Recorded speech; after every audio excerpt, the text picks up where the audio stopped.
What does Devon Larratt mean when he says, legalize the King's move?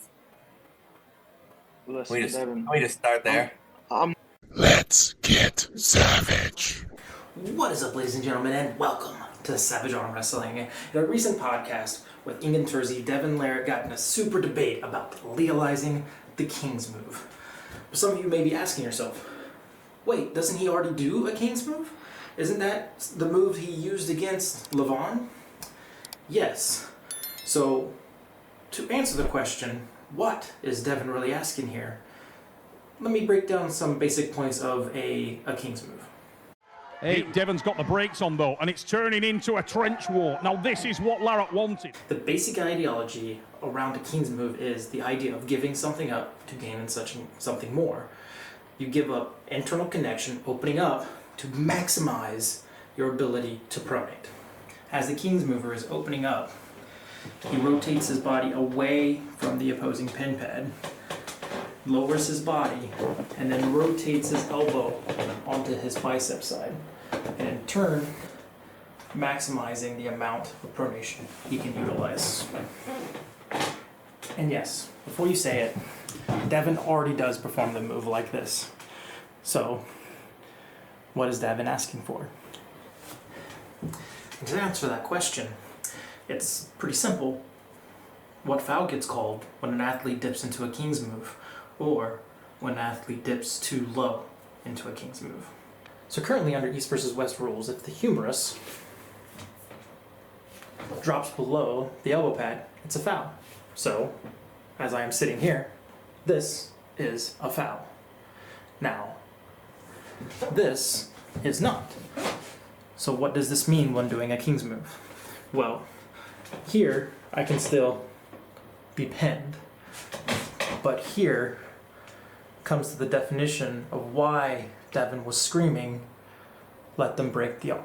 You're going to have to let guys die on the table. You're going to have to let guys break their arm. You're going to have to let both guys do it. So Devon is asking that East versus West do away with the humerus foul, allowing Devon to drop below the elbow pad and maximize his pronation even more and put his arm into a more straightened position to where the only way you can pin him is by breaking the arm.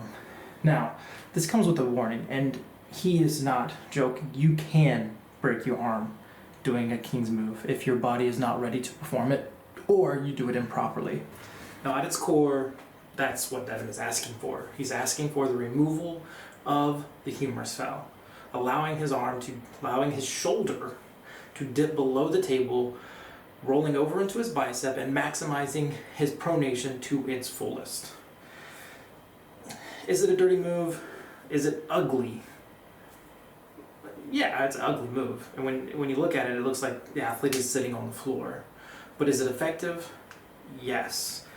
A really good King's move is extremely difficult to overcome because they maximize bone lock plus their strength, grip, and clamping ability to push your wrist into a very, very bent back position. Should they do away with the foul? No.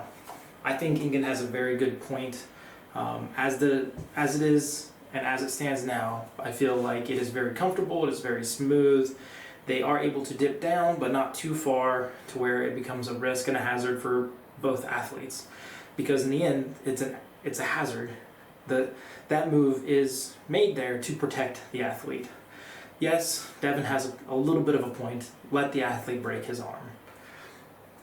But it is also a referee's position for being there is to protect the athlete. And that's what that foul does. It protects both the athletes because a King's move is not only a risk to the person performing it, but it can also damage the athlete trying to pin someone going into a King's move. So what are your thoughts on this? Do you think they should do away with the humerus foul, allow the athlete to dip below the table and risk breaking bone, putting it all on the line just for the win? Now, speaking of the man himself, Devon Larratt will be at East vs. West 13. Pay-per-view is in the description. Do not miss it. There are going to be some excellent matches. And as always, you guys stay savage. Oh, it's my fault, but not with King's Move.